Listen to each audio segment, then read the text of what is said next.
결국 원하는 집을 살 수 있는 방법이 좀 있을까요? 최종적으로 내가 원하는 집을 살 수 있는 방법은 덜 마음에 드는 집을 사는 거예요. 덜 마음에 드는 첫 집을 마련하시고 그 이후에 안으로 갈아타는 방법들을 활용을 하시는 게 내 집 갈아타기 정석이라고 생각이 들어요. 그럼 그 갈아타는 시점이 있을까요? 아무도 내 집에 관심 없을 때가 갈아타기 가장 적절한 타이밍인데 지금은 그런 장이 아니잖아요. 네. 오히려 갈아타기 난이도가 굉장히 어려워졌어요. 왜냐하면 우리가 갈아탄다라는 거 보통 뭐 실수요자가 이제 더 좋은 집으로 이렇게 안단으로 들어가는 더 상급지로 들어가는 이런 투자들을 우리가 갈아탄다라고 하는데 점점 규제로 인해서 어려워져요. 왜냐하면 A주택을 사고 1년 후에 B주택을 삽니다. 그쵸? B주택을 사고 2년 보유하고 3년 내에서 1, 2, 3. 그쵸? 1년 이후에 산다, 2년을 보유한다, 그리고 3년 내로 A주택을 매도한다. 1, 2, 3 법칙이 일시적 2주택 내 집 갈아타기의 공식이었는데 이게 이제 좀 깨지기 시작한 거죠. 왜냐하면은 비조정지역 내에서는 이제 3년이라는 기간이 유효할 수 있겠지만 조정지역이 껴버리면 1년 심지어 주담대를 받았을 경우 6개월 내에 들어가고 이제 매도하고 이렇게 해야 되거든요. 1년 동안 매도하고. 근데 지금처럼 이제 매도를 하려고 내놨어요. 근데 안 팔리면 어떻게 돼요? 이게 이제 꼬이게 되는 거죠. 그러니까 강제적 다주택이 되는 거죠. 그러니까 원래는 이제 플랜상으로는 이제 일석 2주택으로 이렇게 계속 이렇게 굴리면서 퐁당퐁당 하려고 했는데 지금 같은 경우는 강제적으로 2주택이 되신 분들이 꽤 있어요. 매도가 안 되는 거죠. 작년 여름까지는 부동산 거래가 그래도 지금처럼 안 되진 않았으니까 그러면 내년에 이사 처리 내놔야지 그랬었는데 지금 같은 이제 동결장이 된 거죠. 그렇게 되면은 이제 스텝이 꼬여버리게 되는 거죠. 그러면 이분들은 이제 비과세 부분 이제 어떻게 포기해야 되거나 강제적으로 2주택을 계속 끌고 가야 되거나 이렇게 되는 건데 이마저도 또 어려운 게 이제 현금 흐름이 또 좋지 않은 경우에는 세금 부분에서 굉장히 어려울 수가 있는 거죠. 예전에는 이제 상승장이 굉장히 빠르게 진행이 될 때는 먼저 잡아놓고 매도를 해라 라고 했는데 요즘에는 절대로 그렇게 하시면 안 되고요. 그건 정말 매도를 먼저 하신 이후에 그걸로 이제 다른 주택을 매도 먼저 그다음 매수 이렇게 진행이 돼야 되는 장이죠.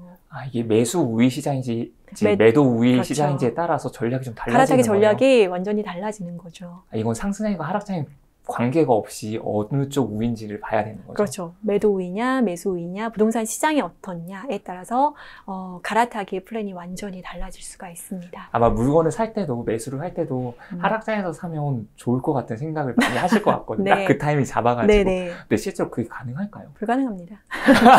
상승장에도 못 샀는데 하락장에서 이제 용기를 내기가 쉽지가 않습니다. 지금이 1층인지 지하 1층인지 지하 10층까지 있는지 알 수가 없는 장에서는 그러니까 제가 그것을 겪어봤거든요. 아무도 집을 사지 않는 그런 시장을 겪어봤기 때문에 이제 오히려 내가 청약을 할까 아니면 지금 매매를 할까에 고민을 하시는 게 어떤 내 집 마련에 있어서 더 좋은 생각이 아닐까 싶어요. 청약을 해야 될지 아니면 또 매매를 해야 될지 이런 부분들에 대해서 좀만 더 기다리면 청약 점수 올라오고 청약 될 것 같은데 이런 고민들을 하시는 분들도 많을 거거든요. 어떤 좀 전략을 딱 기준을 잡아야 될까요? 아니면 좀 기다려 보는 게 좋을까요? 청약과 매매에 있어서 기준이 있으셔야 돼요. 그러니까 막연하게 이 로또 청약을 기다리실 건이 아니라 로또에서 현실로 돌아오셔야 되거든요. 가점이 있느냐, 가점도 없다면 내가 전략이 있느냐. 예를 들면 주택이 없으신 노부모님 부양한다든지 아니면은 또 적극적인 전략 아니면은 전략을 못 짠다면 가점은 낮은데 내가 눈을 좀 낮출 수 있느냐. 이런 어떤 자기만의 기준이 있어야 돼요. 로또에서 현실로 돌아가야 되는데 예를 들면은 사전 청약, 3차 사전 청약 같은 경우 지금 4차까지 진행되고 있어요. 3차 사전 청약 같은 경우에는 하남의 교산, 누구나 선호하는 지역이죠. 하남 교산의 신혼부부 가점이 커트라인 가점 8점이었어요. 신혼특공의 8점이라는 점수는 굉장히 높지 않은 점수거든요. 가능한 점수예요. 신혼부부 1자녀일 경우에도 가능한 거거든요. 지금 현재 내가 무주택자라면은 사전청약은 적극적으로 활용하시는 게 맞습니다. 공공사전청약, 민간사전청약 이런 것들. 사실 민간사전청약 같은 경우는 거의 본청약과 비슷한 성격을 가지고 있거든요. 그리고 시세도 굉장히 좋아요. 검단 같은 경우에는 84 국민평형 같은 경우가 4억대에 나오고 이렇게 하거든요. 진짜 저렴하네요. 반값이잖아요. 그래서 공공사전청약, 민간사전청약 이런 식으로 상품을 좀 기대가치를 낮출 수 있느냐. 그러면은 확률이 확 올라가거든요. 예를 들면은 3차 사전청약에서 양주 회천 같은 경우, 그러니까 회천이라는 경우는 GTX-C 노선에서 호재를 받는 지역이거든요. 그 회천 같은 경우는 미달랐어요.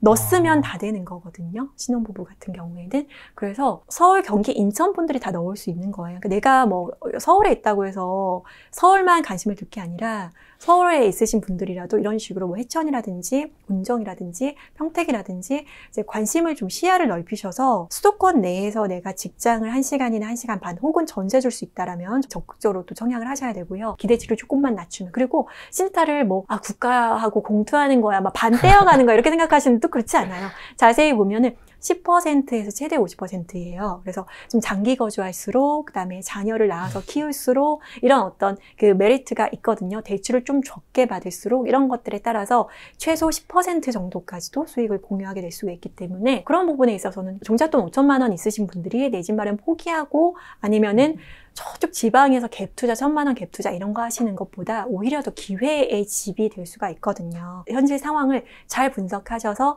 전략이 있는지, 눈을 낮출 수 있는지 이런 것들을 한번 보시면 좋을 것 같고요. 그리고 또 가점이 낮다면 뭐 초점제 물량도 도전하시고 그것도 안 되시면 또 그러니까 방법이 되게 많아. 이렇게 방사형으로 방법들이 늘어나거든요. 내가 할 수 있는 방법들 다 찾아봐야 되겠네요. 다 찾으셔야 돼요. 무주택자나 혹은 심지어 갈아타기를 준비하는 1주택자에게도 좋은 상품이 될 수 있어요. 그래서 광교나 아니면 용인이나 지금 도봉이나 이런 거에서 이슈가 됐었잖아요. 그런 것들, 그러니까 상품 자체를 모르시는 분들도 있으시거든요. 물론 DSR 규제를 이제 받게 되지만 대출 자체가 일반적인 우리 아파트하고 다르기 때문에 일단 내가 할 수 있는 것들의 리스트를 다 써놓고 그 안에서 최선을 다해 보시면서 플러스 알파 내 집 마련, 그러니까 일반 매매로 할 수 있는 것들 없는지 계속 지역을 분석하고 개별 단지들을 시세 트래킹하면서 투트랙으로 같이 가셔야 되는 거죠. 내 집 마련을 하시고 지금은 훨씬 더 부를 많이 축적을 하셨는데 경제적 자유를 이루고 나서 달라진 점이 있을까요? 내 집 마련하고 가장 좋았던 점은 일단 안도감.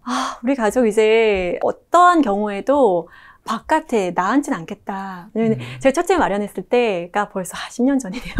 10년이나 되셨어요? 네, 첫째 마련했을 때 너무 막막한 심정으로 이제 공부를 시작했습니다. 일단 뭐 임대 아파트를 한번 알아보자라고 이제 시작한 부동산 공부였는데 그냥 콘크리트만 샀어요. 그러니까 땅도 없는 땅 지분이 없는 되게 독특한 아파트, 반쪽짜리 아파트를 산 거죠. 지금으로 따지면. 그래서 반쪽짜리 아파트를 샀고 입지는 포기하지 않았어요. 땅이 없고 건물만 토지 임대부 아파트였죠. 근데 6억에서 7억에 계약금 6천만 원도 없는 거예요. 지금에서 6억에서 7억이면 그냥 네. 그나저나 할 텐데 10년 네. 전이면 10년 전이면 정말 굉장히 큰 돈이었어요. 네. 왜냐하면 지금으로 따지면 만약 그 돈이 아마 20억은 넘었던 돈일 것 같아요. 왜냐면 강남 아파트 지금 시세가 그러니까. 그래서 굉장히 큰 돈이었는데 일단 계약금 자체가 없었어요. 그래서 이제 어떤 마음으로 내 집 마련했냐면 그냥 그 맨 시멘트 바닥에 텐트를 치고 자더라도 밖은 아니니까 이슬은 피할 수 있겠지. 일단은 내 집 마련하자. 그러니까 투자의 개념이 전혀 아니었어요. 그러니까 저는 지금 내 집 마련해도 될까 하시는 분들에게 이렇게 뭔가 내가 지금 늦게 시작했으니까 더 빨리 더 많이 오를 수 있는 집을 사야 돼라고 접근하신다면 굉장히 마음이 불안해질 수밖에 없고요. 그 내 집 마련 못 하시거든요.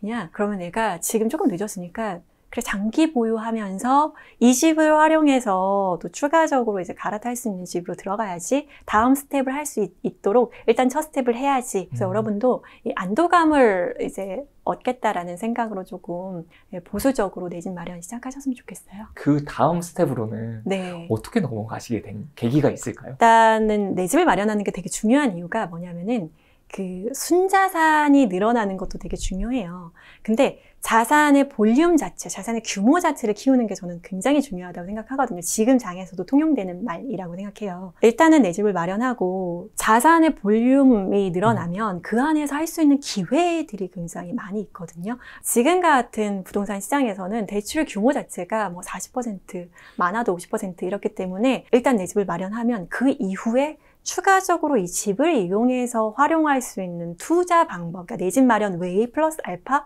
투자 방법이 또 이 집을 이용해서 활용해서 가능하거든요. 개수를 늘리면서 이제 특히나 비과세를 챙겨가면서, 그러니까 세금과 상품을 공부하면서 이제 자산을 늘려가기 시작한 거예요. 저도 여러분처럼 돈이 한 푼도 없었는데 결국은 내 집을 마련한 이후부터 이 물꼬가, 그러니까 어떤 투자의 물꼬가 터졌거든요. 왜냐하면 내 집을 마련한 이후로 인사이트가 생기는 거예요. 부동산에 관심이 생기고 경험을 하는 거니까요. 예, 그 경험이 굉장히 소중하거든요. 예, 그러니까 누군가 옆에서 하는 말을 통해서 뭐뭐 하더라, 카더라라는 거 외에 자기가 실제로 밤에 잠 못 자고 고민하고 그다음에 선택하고 그 선택에 대한 결과를 수용하고 하는 과정을 통해서 본인이 분명히 성장하거든요. 계속해서 난 내 집 마련에만 포커스를 맞추고 있었다면 이제 그거 달성을 했으니까 이제 넥스트 플랜이 생기는 거죠. 부자가 되려면 일단 내 집 마련하고 그 넥스트 플랜을 시작하면서 이제 자산이 늘어나기 시작하는 거예요.